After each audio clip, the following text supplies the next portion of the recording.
It was raining so hard that night that even the streetlights looked blurred, as if the whole world had turned into a washed-out watercolor painting. I was on my way home from work, tired, frustrated, and honestly just wishing the world would stop throwing problems my way. But I didn't expect that a single moment, a single choice, would rewrite everything I thought I knew about destiny. As I crossed the empty road, I saw a man sitting on the sidewalk, drenched from head to toe, his hands shaking as if he'd been out there for hours. At first, I hesitated.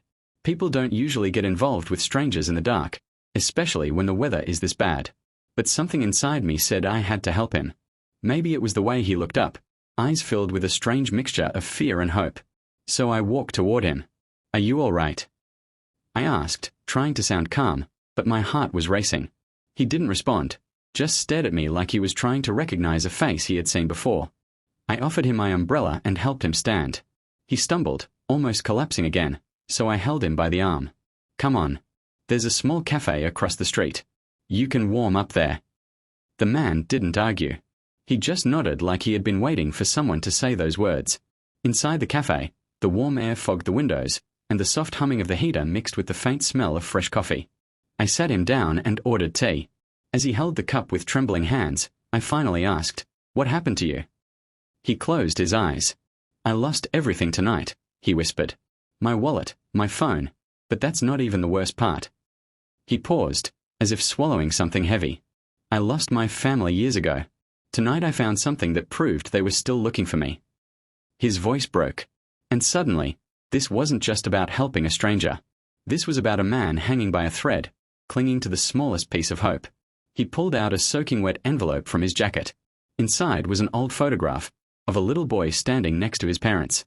But what made my breath catch in my throat was not the child in the picture. It was the mother standing beside him. Because I had seen her before. Not in real life, but in the only picture my mother had left behind for me. My heart stopped. The man looked at me, confused at my reaction. "Do you know them?" he asked. I couldn't speak at first. Instead, I reached into my bag and pulled out the old, worn photograph I always carried. The same woman was in both pictures. Same eyes. Same smile. Same necklace. This is my mother," I whispered. The man's face turned pale, like he had seen a ghost. "That's impossible," he whispered. "Because that is my mother." For a moment, everything felt unreal. The rain, the cafe, the lights. It all blurred as the truth hit both of us with a force neither of us were ready for. "What are you saying?" I asked, my voice shaking. The man reached for the photograph again, looking between his picture and mine. "I was separated from my family in an accident when I was a child," he said slowly. "I was told they didn't survive." I felt a sting in my chest. "I was told my father died in the same accident," I said. "My mother survived long enough to leave me with a neighbor. She died when I was 4. Silence. Heavy, painful silence. And then his voice trembled. "What if we are brother and sister?" My whole body went numb.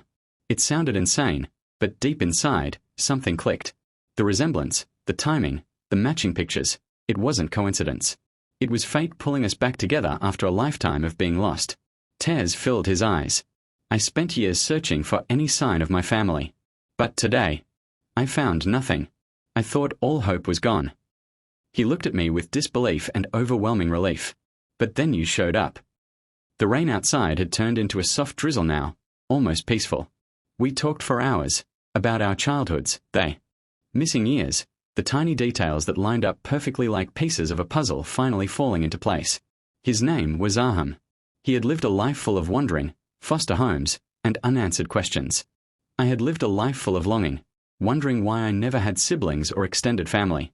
And without knowing, we had walked the same earth, breathed the same air, lived under the same sky, never realizing we carried parts of each other. "I can't believe this," I whispered at one point. "I helped you tonight because I thought you were alone." He held my hand gently. "You helped me find everything I never thought I'd see again." That moment, the rain, the warm cafe, 2 photographs lying on the table, became the beginning of a new chapter neither of us expected. We contacted a relative from the photograph who confirmed everything through old records and memories. And suddenly, after years of feeling incomplete, I had a brother. A family. A story that wasn't broken anymore. That night taught me something I will never forget. Sometimes life leads you to people who aren't strangers at all. They're pieces of you that fate hid until the time was right.